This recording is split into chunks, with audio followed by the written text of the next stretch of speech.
The Nexus Prime station hummed with a kind of technological perfection that only came from 3,000 years of galactic civilization and an unhealthy obsession with color-coded efficiency protocols.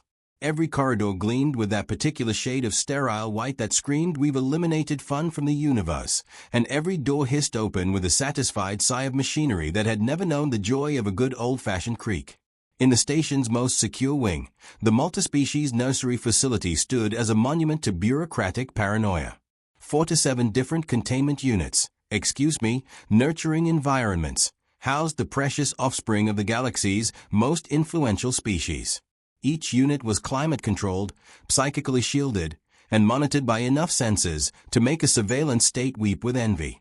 Security Chief Vex Thaler of the Crystalline Hegemony prided himself on running the tightest nursery in known space.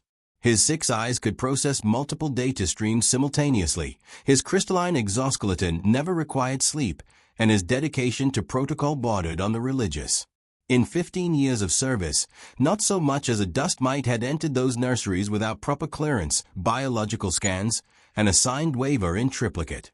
Which made this morning's discovery all the more problematic. "Chief," came the trembling voice of Junior Monitor Kipnell through the comm system. "You need to see this." Vex Thaler's primary eye twitched, never a good sign in his species. He glided down the corridor on his antigrav unit, passing row after row of empty nursery chambers. Empty. The word didn't quite capture the existential horror of it. 4 to 7 different species' most precious genetic investments had simply vanished. The security footage showed nothing.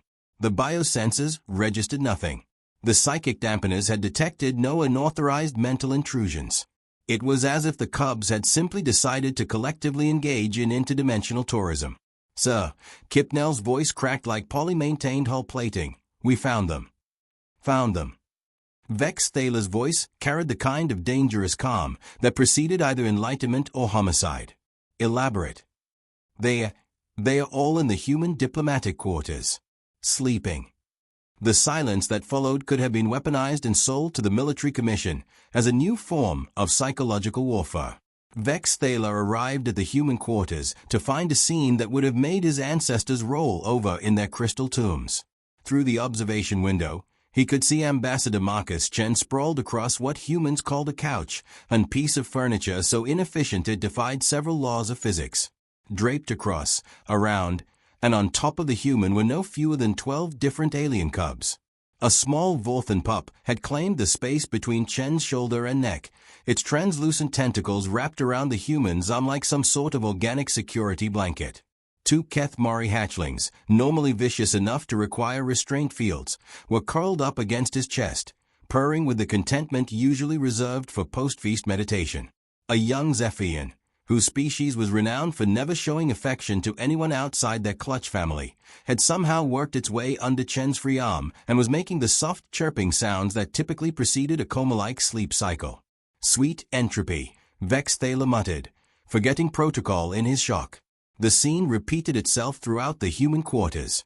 Dr. Rajesh Patel, the human xenobiologist, had been converted into a living pillow for 8 cubs from 6 different worlds.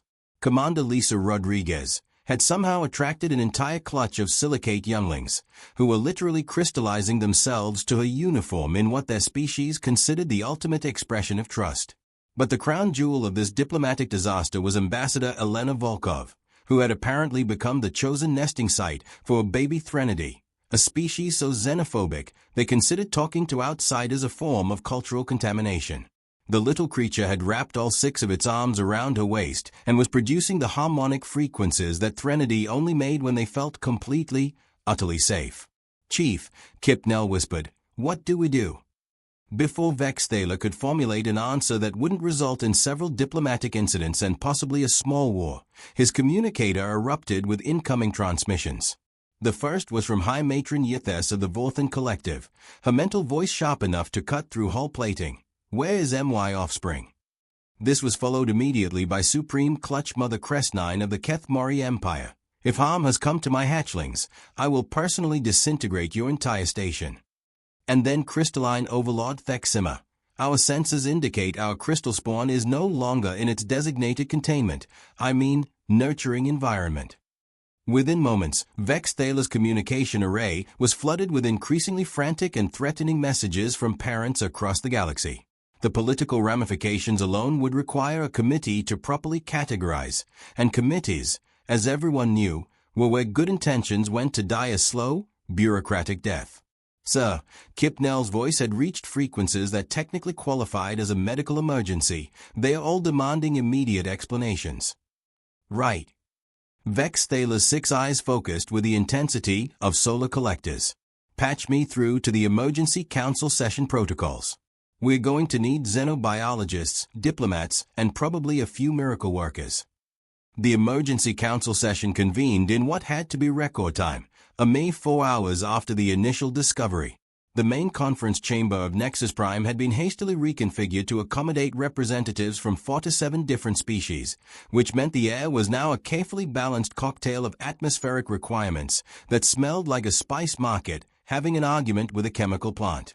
High Counselor Zoeth of the Galactic Administrative Body called the session to order with the kind of gravitas usually reserved for declaring wars or announcing the heat death of the universe. We are here to address the unprecedented situation involving the mass displacement of nursery inhabitants to unauthorized locations. That was politician speak for help. All the babies are sleeping with humans and nobody knows why. The human delegation sat at one end of the conference table, looking like students who had been caught in the act of something but weren't quite sure what. Ambassador Chen kept checking his sleeve, where small claw marks from a Vorthan pup were still visible. Dr. Patel had what appeared to be crystalline dust in his hair, a sure sign he'd been claimed by a silicate youngster. Commander Rodriguez simply looked tired, which was understandable given that Threnody babies apparently snored in harmonic frequencies that could rearrange your DNA if you listened too long. The facts are simple, announced Dr. Kithwar, the station's chief xenobiologist, his amphibious features glistening under the conference room's harsh lighting. At approximately 0347 station time, all monitored cubs simultaneously abandoned their species, specific containment environments and relocated to human quarters. Relocated. Overlord Theximor's voice resonated with a kind of skeptical authority that had conquered 3 solar systems. You mean they were taken? Actually, Dr. Patel interjected, consulting his datapad with the casual confidence of someone who had spent years explaining impossible things to skeptical audiences. The security footage is quite clear. They moved on their own initiative. This statement was greeted with the kind of silence usually reserved for funeral services or tax audits. High Matron Yithes leaned forward, her tentacles writhing with agitation. My offspring does not simply relocate to alien creatures. Vorthans are psychically bonded to their clutch families from birth. It is biologically impossible for them to seek comfort from outsiders. And yet, Dr. Kithwar continued with the relentless persistence of scientific inquiry. That is precisely what occurred. Furthermore, preliminary scans indicate that all cubs are displaying optimal health parameters. In fact, several are showing improvement in stress indicators compared to their baseline readings. Supreme Clutch Mother Crest9's feathers ruffled with indignation. Are you suggesting that human creatures provide superior care to Keth Mori nesting protocols perfected over millennia? The human delegation exchanged glances that communicated volumes of diplomatic awkwardness. Ambassador Chen cleared his throat with the careful precision of someone diffusing a very sensitive explosive device. With all due respect to the assembled representatives, Chen began, we were simply sleeping. We had no knowledge that your offspring was seeking, whatever it is they sought. Comfort, Dr. Patel added helpfully. Based on the behavioral patterns, they were seeking comfort. Impossible, declared Counselor Vex Thaler, his crystalline structure refracting light with agitated patterns. Each species has evolved specific comfort mechanisms. The idea that humans could provide universal comfort responses defies basic xenobiology. Dr. Patel adjusted his glasses with the satisfied air of an academic about to deploy his favorite theory. Actually, that's not entirely accurate. Humans have evolved as social creatures with highly developed empathy responses and instinctive caregiving behaviors. Our brain chemistry produces specific pheromones and bioelectric patterns when we're in protective or nurturing modes. Pheromones don't cross species barriers, High Matron Yithes protested. These aren't traditional pheromones, Dr. Patel continued. warming to his subject. We're talking about bioelectric fields, thermal signatures, and subaudible frequencies that humans produce unconsciously during rest states. Our cardiac rhythms, breathing patterns, and even our electromagnetic signatures seem to trigger comfort responses across multiple species. The conference chamber erupted in a cacophony of protests, queries, and what might charitably be called academic disagreement, but sounded more like a riot at a scientific convention. Silence. Overlord Theximo's voice cut through the chaos with the authority of someone who had personally witnessed the formation of solar systems. Are we to understand that humans function as some sort of universal nursemaids? That's a rather reductive way to put it, Ambassador Chen replied diplomatically, but not entirely inaccurate. The statement hung in the air like a challenge to several thousand years of galactic civilization. The assembled representatives stared at the human delegation with the kind of fascination usually reserved for particularly interesting forms of cosmic radiation. This is preposterous, declared High Counselor Zareth. Humans are classified as a Level 2 civilization.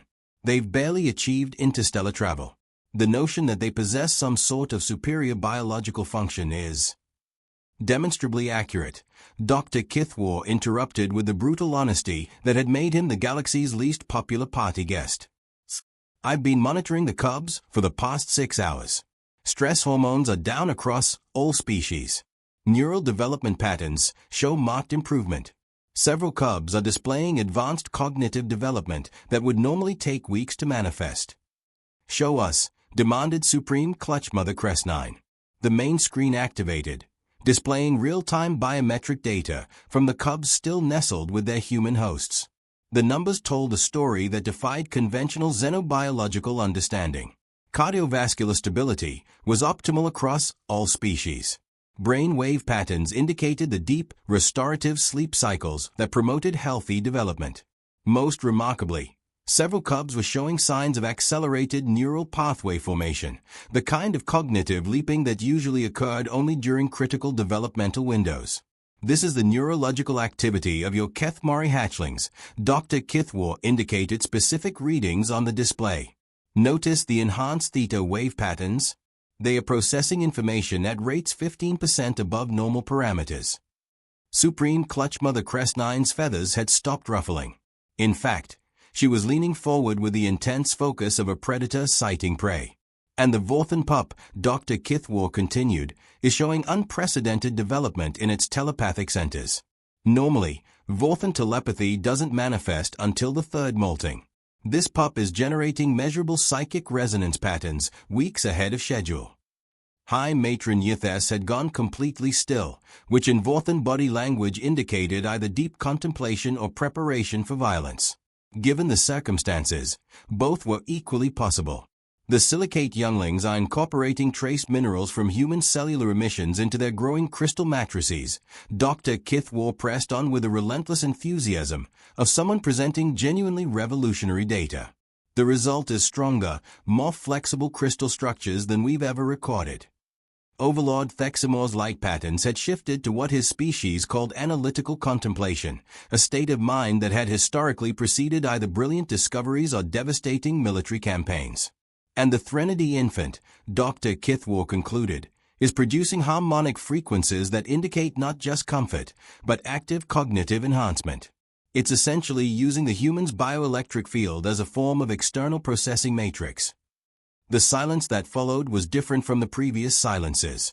This wasn't the silence of shock or outrage. This was the silence of several dozen highly intelligent beings simultaneously recalculating everything they thought they knew about interspecies biology. So what you're telling us, Ambassador Chen said slowly, is that we accidentally optimizing your children's development. That appears to be an accurate assessment, Dr. Kithwar confirmed. How is this possible? High Counselor Zawetha's voice carried the weight of someone watching fundamental assumptions crumble. Humans haven't evolved alongside our species. There's no biological basis for this kind of cross-species compatibility. Dr. Patel cleared his throat with the satisfied air of someone about to deliver the punchline to a very long joke. Actually, there might be. Human evolution was shaped by our role as caregivers not just to our own young, but to multiple species. We domesticated. dozens of different animals, raised orphan creatures from countless species, and developed what we call pet relationships with organisms that had no evolutionary connection to us. He paused, clearly enjoying the mounting attention. In essence, humans evolved to be universal caretakers. Our neural patterns, bioelectric signatures, and instinctive behaviors developed to provide comfort and care across species barriers. We're not just compatible with other species young, we optimize for it. The implications hit the assembled representatives like a carefully calculated diplomatic incident. Humans weren't just accidental babysitters, they were potentially the galaxy's most effective child development specialists. This explains the territorial behavior, Dr. Kithwar added, consulting his notes. When station security attempted to relocate the cubs back to their original containment, nurturing environments, the human subjects displayed marked protective responses. Heart rates elevated, stress hormones increased, and they physically positioned themselves between the cubs and the security personnel. They went into protective mode, Supreme Clutch Mother Crestnine said with dawning understanding. More than that, Dr. Kithwar continued. The cubs responded to the humans' protective signals by releasing their own species-specific bonding pheromones. In effect, temporary family units were formed across species barriers. Sweet entropy, High Matron Yithes muttered, borrowing Vexthaler's earlier expression. The conference chamber erupted into heated discussion as representatives grappled with the implications. The political ramifications alone were staggering. If humans could genuinely optimize the development of other species young, it would revolutionize interspecies relations. Trade agreements, diplomatic protocols, cultural exchange programs, everything would need to be reconsidered. We need protocols, High Counselor Zarath declared with the authority of someone desperately trying to impose order on chaos. Regulations, guidelines, safety measures. We need more data, Dr. Kithwar countered. This is the most significant xenobiological discovery in recorded history. We need controlled studies, long-term monitoring, comparative analysis across multiple species. We need our cubs back, Overlord Thexima stated with the simple directness of a parent. Actually, Ambassador Chen interjected diplomatically, about that. The main screen shifted to show current footage from the human quarters. The cubs were not only still nestled with their human hosts, but several had actively resisted attempts at relocation. A Keth Mori hatchling had literally clung to Commander Rodriguez's uniform when security personnel attempted to return it to its original environment. The Vorthan pup had generated enough psychic distress signals to trigger emergency protocols. Most dramatically, the Threnody infant had begun producing the harmonic frequencies associated with extreme distress, frequencies that could theoretically shatter crystal structures if sustained. They don't want to leave, Dr. Patel observed unnecessarily. This is highly irregular, High Counselor Zaweth protested. This is highly effective, Supreme Clutch Mother Crestnine corrected, studying the biometric data with the intense focus of a military strategist. My hatchlings have never displayed this level of cognitive development this early in their life cycle. The question, Ambassador Chen said carefully, is what happens now? What happened now, it turned out, was 6 hours of bureaucratic chaos that would have made a supernova seem like a minor administrative inconvenience. Committees were formed, subcommittees were established, and emergency protocols were drafted, revised, and redrafted so many times that several clerical staff members required medical attention for stress-related disorders. The basic problem was simple. The cubs were thriving with the humans, but removing them caused distress to both the cubs and their temporary human caregivers.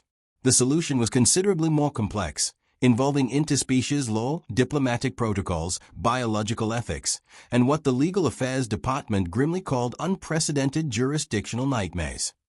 We could establish a trial period, suggested Dr. Kithwar during the third emergency session. Controlled monitoring, regular health assessments, voluntary participation from human personnel. Voluntary participation, High Matron Yithes repeated with a kind of skeptical emphasis that had started several minor wars. You're suggesting we ask humans to babysit our most precious offspring. I'm suggesting we acknowledge what's already happening, Dr. Kithwar replied. The cubs have made their choice. The humans are responding instinctively, and the results are measurably positive for all parties involved. The legal implications alone, began legal coordinator Vashti with the weary tone of someone contemplating early retirement, would require a complete revision of interspecies custody law, biological responsibility statutes, and cross-cultural caretaking protocols. Then we revised them, Overlord Thexima declared with the casual authority of someone who had personally rewritten the laws of physics in at least 3-star systems. It's not that simple, legal coordinator Vashti protested. There are treaties, agreements, established precedents. There are also, Supreme Clutch Mother Crest9 interrupted, my hatchlings showing cognitive development patterns that suggest they might achieve advanced intelligence weeks ahead of normal schedules. I'm willing to revise a few treaties for that kind of advantage. The debate continued for hours, but the outcome was inevitable. When faced with measurable improvement in their offspring's development, parental instincts trumped political protocols across 47 different species. The final agreement, hammered out in the early hours of station morning, established what would become known as the Interspecies Comfort Protocol. Human personnel would be assigned as development enhancement specialists to work alongside traditional caretakers. Strict monitoring would ensure the safety and well-being of all parties. Regular assessments would track the long-term effects of human-cub interaction. Most importantly, participation was voluntary on all sides. Cubs would not be forced to remain with human caretakers. Humans would not be obligated to serve as caregivers, and parents retained ultimate authority over their offspring's care. The paperwork alone required 3 separate departments and a small army of translators. 6 months later, Nexus Prime Station had transformed into something that defied every previous model of interspecies cooperation. The multi-species nursery facility had been redesigned to accommodate integrated development environments, carefully controlled spaces where human caretakers worked alongside species-specific nurturers to optimize young development. Security Chief Vex Thaler, now bearing the somewhat more dignified title of Interspecies Development Coordinator, had grown accustomed to his new daily routine. His morning security briefings now included updates on cognitive development rates, cross-species bonding assessments, and what the Human Resources Department had optimistically labeled caretaker satisfaction surveys. Chief Junior Monitor Kipnell reported during the morning briefing, "We have 17 cubs requesting assignment to human caretakers, 3 humans requesting additional cubs, and 1 formal complaint about snoring frequencies from the Threnody nursery." Standard Tuesday, Vex Thaler replied with the resigned tone of someone whose entire worldview had been systematically dismantled and rebuilt around the concept of humans as cosmic babysitters. The statistics were impossible to argue with. Cubs and integrated care programs showed marked improvements across all developmental metrics. Cognitive advancement averaged 23% above baseline. Social adaptation skills improved by 31%. Most remarkably, cross-species tolerance and communication abilities were developing at unprecedented rates. The young Keth Mori in Program 7 is attempting to communicate telepathically with the Vorthan pup, Dr. Kithwar reported with barely contained excitement. Interspecies telepathic communication has never been documented before. Of course it hasn't, Vex Thaler muttered. Why should today be any different? The humans had adapted to their new role with the same casual competence they seemed to bring to every impossible situation. Ambassador Chen had become something of a legend among Vorthan families after successfully mediating a complex territorial dispute between 3 different pups using nothing but patient conversation and what he called naptime diplomacy. Dr. Patel had been formally adopted into 2 separate silicate family units after helping their younglings develop crystal structures that were both stronger and more aesthetically pleasing than anything in recorded history. Commander Rodriguez had achieved the impossible by becoming the first non-Threnody to be granted honorary family status by the notoriously xenophobic species. The fact that she had accomplished this simply by falling asleep with a Threnody infant curled against a shoulder seemed to encapsulate everything absurd about the situation. Status report on the expansion programs. Vex Thaler inquired with the weary professionalism of someone managing the impossible. 14 different systems have formally requested human caretaker assignments, Kipnell reported. The Andromedian Council has offered to provide a full battle fleet as escort for human nursery specialists. The Centauri Collective is proposing a formal alliance treaty in exchange for human child development consultants. Vex Thaler's 6 eyes focused with the intensity of someone contemplating the fundamental absurdity of the universe.